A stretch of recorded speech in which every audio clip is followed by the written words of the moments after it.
Hi, we're Dusk Cult. We're a two-piece black metal band from Melbourne, Australia, made up of myself, Elliot Sansom on the drums and vocals, also playing with Belakor, And I am Ben Williamson. I play the guitar, bass, vocals, and my previous project was called Rainshadow, which was a doom metal, doom rock project. Put about 3 albums out, a few other bits and pieces over the last 13, 14 years. So Dusk Cult is very exciting for us because it's the opportunity to play something a little bit more intense and a little bit more atmospheric. Well, the meaning behind Dusk Cult is that we're interested in the thematic idea of looking away from our planet, looking away from ourselves into something else, and that something else is the night sky. We're interested in the aspects of the firmament, astronomy, things like that, and also the idea that we live in a world that probably worships some of the wrong idols, and the idea of Dusk Cult is that we're looking away, we're looking at the night sky, we're looking at the moon, and realising how amazing the nocturnal world is around us, and putting our focus in that direction instead of some of the other directions that we feel probably are as conducive to personal growth. So Lunar Age is our debut album. It's a full-length album featuring 9 songs, predominantly showcasing a second wave black metal sound, splashes of doom, folk throughout the album, and acoustic guitars, predominantly a heavy second wave black metal sound. It came out in September 2021 after a pretty intense period of 9 to 12 months of pre-production and rehearsing and recording it here across various locations in Melbourne, Australia. And we recorded with producer Troy McCosker, who has done Belakor stuff and also Native with Ascaris and a number of Australian bands. So we're really happy to work with him. Top quality world class producer as well, and it made the Embrace the Lunar Age recording process really pleasant and profitable. Great. And really understood the music that we were making, and really was kind of the unsung third member of the band, really, in a lot of ways. The album couldn't have been what it was without Troy's touch. Yeah, it's part of the cult. Yeah.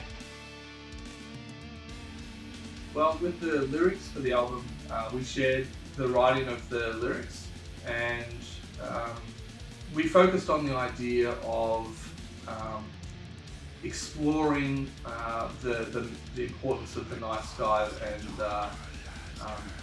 the majesty of the night time, if you like, while also having an idea about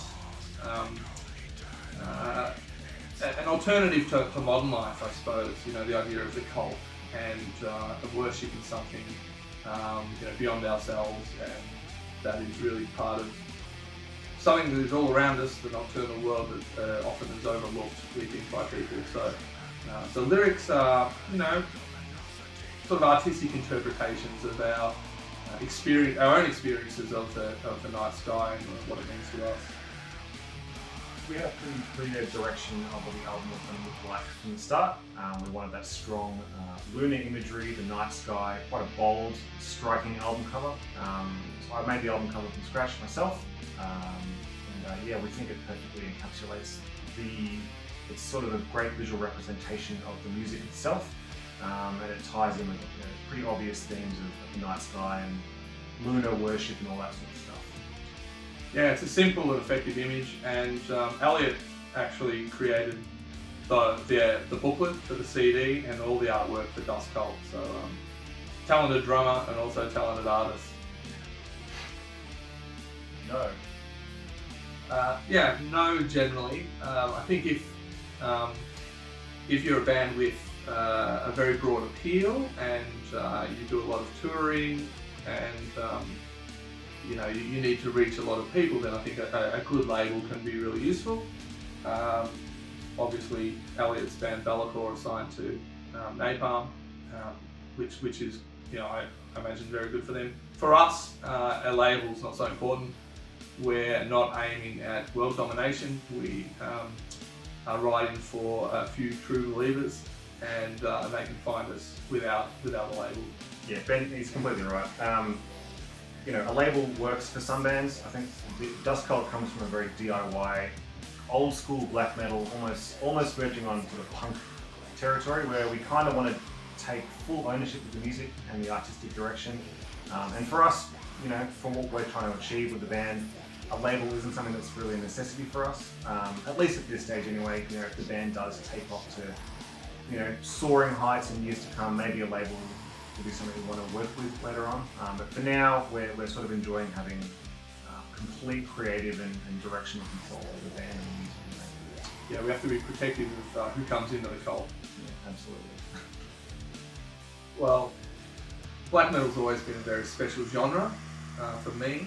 I first discovered black metal back in 1995 when I was 15, and obviously the events in Norway and things like that have trickled down to Australia, and an impressionable teenager like me was pretty enthralled.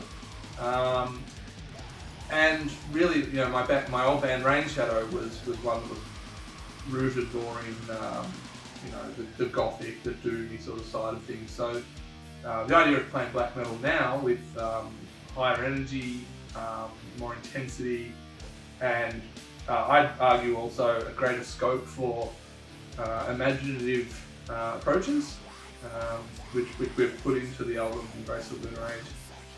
That's why black metal allows you to say so much, and it's also an alternative voice in a society that's very, very focused on other issues. So yeah, black metal for me was very natural. Yeah, it's always been a genre that I felt quite connected to, even from the teenage years. I've played in quite a few bands over the last sort of decade or so, but never anything sort of quite as extreme or as grim and as cold. So now finally doing this Dusk Cult project with Ben here has been such a great outlet for me, to kind of get back to the primitive of drumming, I suppose. Just a lot of heavy blast beats and rock beats, and it's just great to sort of make something that's a bit different from what I've done in the past, and to really explore those influences that were so important to me in a musical way early on in life, and to now finally kind of get my foot in the door as far as the genre goes. And as Ben said, you can do so much with black metal. I feel like the first album, we tried to do a lot of things, but we only really scratched the surface, and I'm very excited to see what the next albums we can bring to the table. Yeah, so like you said before, the folk elements, the traditional black metal elements, there's elements of doom as well in there, so we think the album's pretty varied and interesting our take on black metal.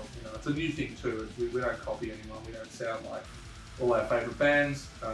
What comes out of the two of us creatively is what it is, and that's why we're really happy with this album. I suppose one of my earliest memories of exploring music, me and my two older brothers and my dad would listen to heavy metal shows here in Melbourne, Australia.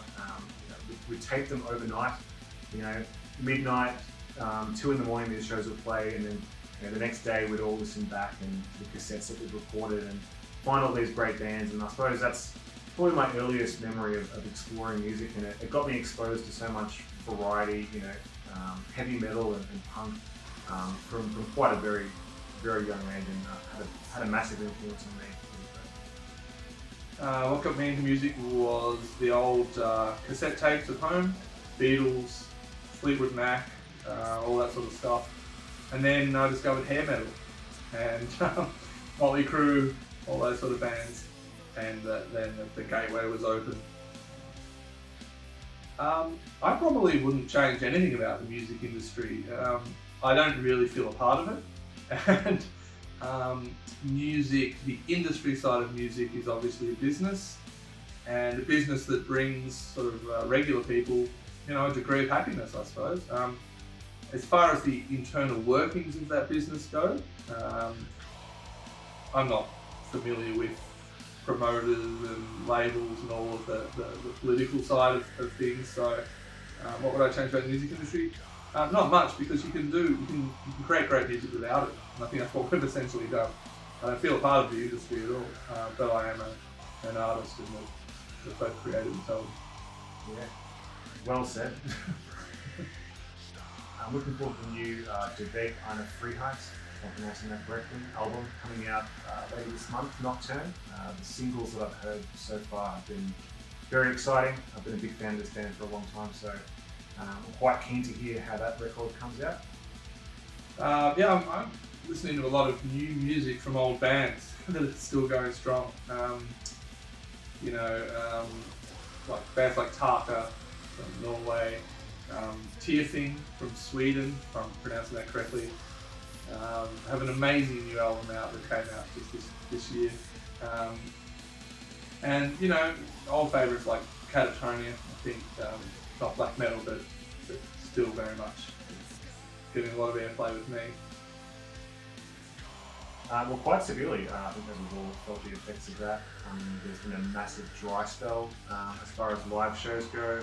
I know, speaking from personal experience, promotional tour for the new album, another band, Belakor, has been pushed back for several months, which I think is the case for a lot of bands out there. Festivals obviously have taken a hit as well. There'll be a slow road to recovery, and I think in the next couple of years we'll see a return to some semblance of normalcy. As far as the long-term effects go of the pandemic on the music scene, I think we'll see a lot more of those live stream shows, a lot more digital tours, I suppose is one way to put it. But I think, 5 to 10 years time, we'll look back on this and it'll just be a blip on the radar of an otherwise burgeoning music scene across the world. Well, the local music scene in Melbourne is very thriving. It's big, it's varied. There are a lot of bands, a lot of thrash bands, death metal bands, bit of black metal, and pretty much all styles of music. Obviously, with the COVID, shows were put on hold for a long time. It's just starting to come back now. But yeah, some world-class bands right here in Melbourne. We're really lucky to be a part of it in whatever small way that we are. In the immediate future, just promoting Embrace the Lunar Age as much as we can. We may have a couple more videos in the pipeline for that as well. In a more distant sense, I suppose we'll commence working on a follow-up album in the new year, and hopefully have that available sometime in the next couple of years. That's pretty much the only real concrete plans for the band as far as I'm concerned. Yeah, so we've got a lyric video out for a song called The Enemy Song, which you should check out. And we've also got a couple of videos for All Stars of Tears and Night March. And we'll probably put out another one or two, another lyric video, maybe a couple of other things over the next few months. And then, like Elliot says, we're going to record another album, we've started the writing process. We'll work on it for most of next year. I wouldn't mind having it out towards the end of next year, very early 2023, but we'll just see how we go.